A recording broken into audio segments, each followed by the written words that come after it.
কিরে টিয়া, তাড়াতাড়ি কর, তোর দাদা তো খেয়ে বেরোবে রে। সরি দিদি, আমি এ বাড়িতে ঝিগিরি করতে আসিনি। তাড়াহুড়ো করলে আমি কিছুই করতে পারবো না।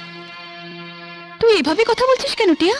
বাধ্য হয় দিদি, সকালবেলা উঠে জুতো সেলাই থেকে চণ্ডীপাঠ সবই তো আমি করি, কিন্তু তোমার পরিবারই তো লোক বেশি। কি পাগলের মতন বকছিস তুই টিয়া? এখানে আবার আমাদের পরিবার তোর পরিবার কি আছে? পরিবার তো একটাই। সেটা তোমার মনে হতে পারে, কিন্তু আমার নয়। দাদা আজ কাজের লোক আনছে, মামা, তোমরা মোট 4 জন, কিন্তু আমি আর রাকেশ মোট 2 জন। আমাদের নিজেদের সংসার হলে কি আমাকে এত কাজ করতে হবে? টিয়া, কি হয়েছে তোর? আজ তুই এভাবে কথা বলছিস?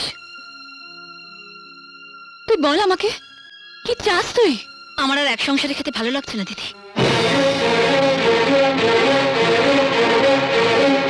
আজ আমি একা, কিন্তু ভবিষ্যতে আমার সন্তান হবে, তার জন্য সঞ্চয় চাই।